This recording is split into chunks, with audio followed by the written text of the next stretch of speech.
Olá, caro aluno! Seja bem-vindo ao sexto vídeo da nossa disciplina de conectividade.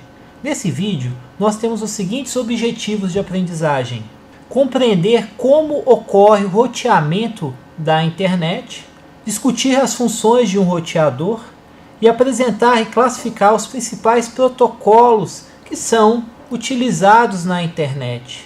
Inicialmente, é importante esclarecer a função de roteamento que é exercida para que tudo ocorra naturalmente na internet. Então, o roteamento é o processo de escolher o melhor caminho entre os disponíveis para o envio de pacotes. Toda máquina de uma rede TCP/IP realiza esse processo de enviar pacotes pela rede. Basicamente, o que nós estamos querendo dizer aqui é que entre uma máquina e outra conectada na rede, eu posso ter mais de um caminho.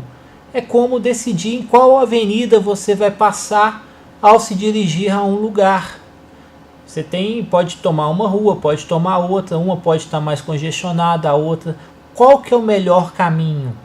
Esse processo de escolha do melhor caminho ou a definição de qual caminho será tomado no pacote de uma máquina a outro é o que nós chamamos de roteamento. Geralmente o processo ocorre em um roteador, que é um hardware específico ou um computador com software de roteamento.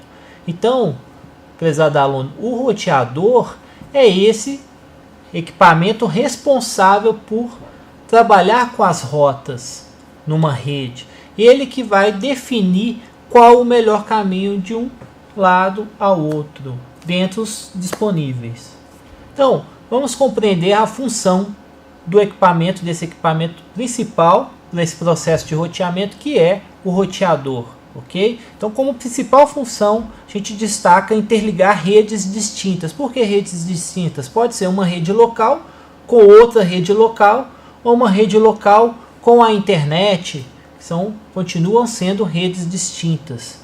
Como o roteador faz esse processo então de definição de melhor caminho, de definição de rotas? Ele utiliza a tabela de roteamento. A tabela de roteamento é usada para definir em qual direção encaminhar o pacote. Tem como finalidade determinar o melhor caminho e endereçar o pacote de dados por meio desse caminho escolhido. Tem a função de conectividade fim a fim, ou seja, interligar redes locais por meio de redes WAN. A gente considera o roteador como um dispositivo ativo de rede, atuante na camada 3, que é a camada de rede. Isso significa que o roteador ele não é um dispositivo passivo de rede, ou seja, que só transmite os sinais elétricos. Ele tem um microcontrolador que vai propriamente abrir o pacote de rede e analisar aquele pacote. No caso do roteamento, o que interessa aqui são os endereços IPs. Ele analisa esse endereço IP e dá destino àquele pacote de acordo com essa informação analisada. Então é um trabalho aí muito importante que vai definir os caminhos que aquele pacote irá seguir numa rede ou em várias redes. Esse processo de roteamento ele ocorre de duas formas. Nós temos o roteamento dinâmico e o roteamento estático. Todos os dois processos têm algumas características e também suas vantagens e desvantagens. O roteamento estático depende de atualização manual das tabelas de roteamento. Já o roteamento dinâmico trabalha com protocolos específicos de roteamento que permitem a atualização automática das tabelas.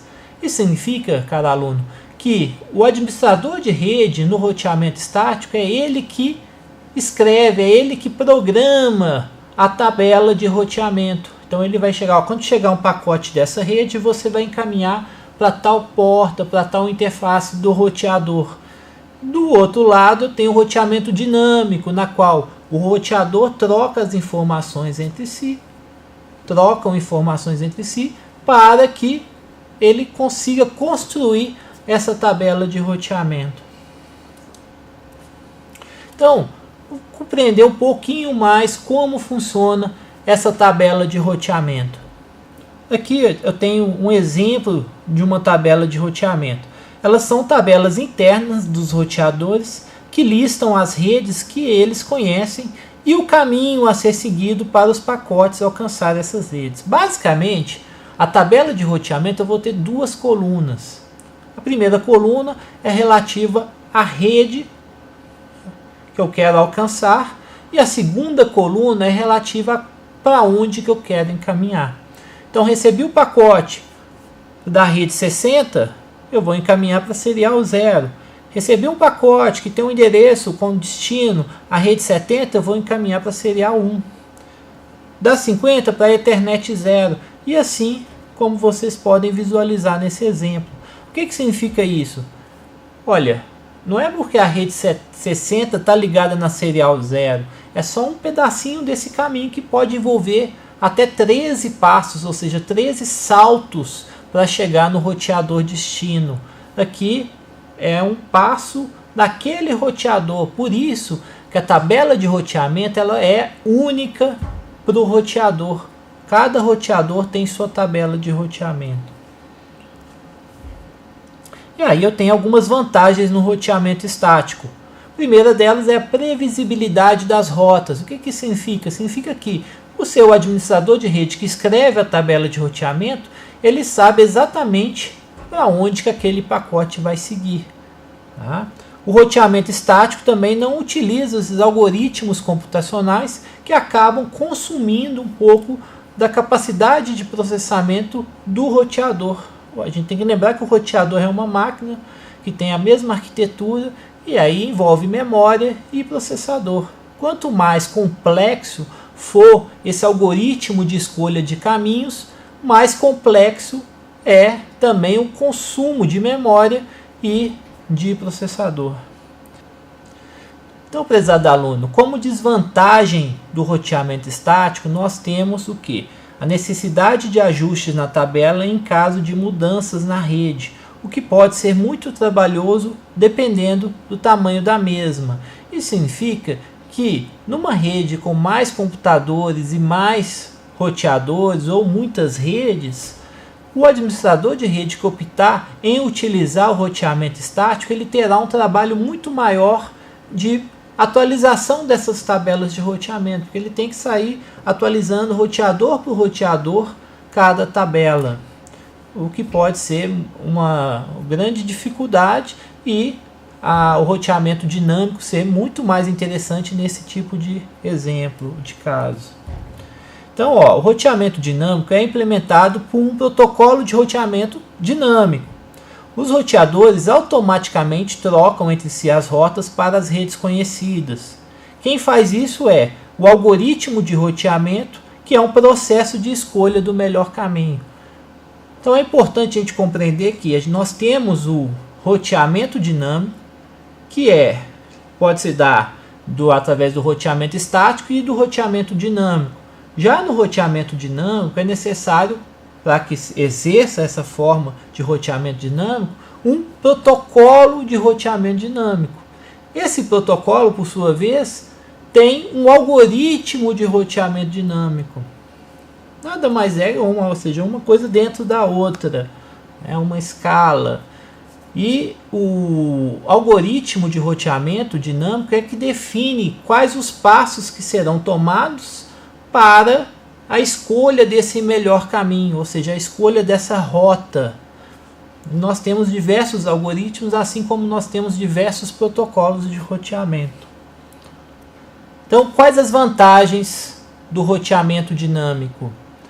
As vantagens são que eu tenho uma maior escalabilidade que permite um crescimento rápido da rede. A rede ela se torna adaptável, muito fácil, eu não preciso ficar preocupando em atualizar diversas tabelas de roteamento. Também, os roteadores aprendem a topologia da rede ou trocam informações com outros roteadores. Qual a desvantagem? A desvantagem é que essa troca de informações com outros roteadores pode gerar uma sobrecarga na rede. E aí, sobrecarga que eu falo no sentido até de pacotes trafegando ali na rede a mais, e que pode congestionar sem necessidade a rede. Então, compreender também um pouquinho desses protocolos, o funcionamento de um protocolo de roteamento. Como eu disse, a escolha da melhor rota ela envolve uma série de aspectos, né? E o protocolo de roteamento, eu tenho protocolos bem simples que consideram, por exemplo, a quantidade de passos para escolher esse melhor caminho. Então vai escolher sempre a menor quantidade de passos, que nem sempre é o melhor caminho. Muitas vezes a gente escolhe um caminho numa estrada, por exemplo, a gente sabe que tem uma estrada que a gente gastaria 5 km para ir a um determinado local, mas ela é esburacada, de terra, e aí talvez passando por uma outra de 10, que é asfaltada, mão dupla, eu chegaria muito mais rápido e com mais segurança. Então esse tipo de aspecto, alguns protocolos vão só considerar a distância, nesse caso o custo, ou a quantidade de salto. Outros protocolos vão verificar outros aspectos. Então, a gente chama esses aspectos de métrica. Vamos entender o que é uma métrica. Métrica é o padrão de medida que é usado pelos algoritmos de roteamento para determinar o melhor caminho para um destino. Eu tenho alguns exemplos de métricas aqui. Por exemplo, o tamanho do caminho, quantidade de saltos, o tamanho do caminho ou custo, a confiabilidade, o atraso, a largura de banda e mesmo a carga ou congestionamento do link. Então eu posso ter que um link está muito congestionado. Fazendo analogia, aquela avenida ela é mais rápida, mas ela está muito cheia. Talvez passando por um outro caminho que não seja o mais curto ou mais rápido, eu possa chegar antes. Quem vai definir isso, então, é o protocolo de roteamento dinâmico, né? Se ele trabalhar com aquela métrica específica. Para entender um pouco mais de como funciona o roteamento na internet, é importante a gente entender o conceito de sistema autônomo. Um sistema autônomo é um grupo de redes que está abaixo de uma única gerência técnica e que compartilha a mesma política de roteamento. Isso significa que dentro de uma rede ou um conjunto de redes de computadores, eu tenho uma política de roteamento. Quais os protocolos que eu irei utilizar, quais a forma de configurar os links, a interligação.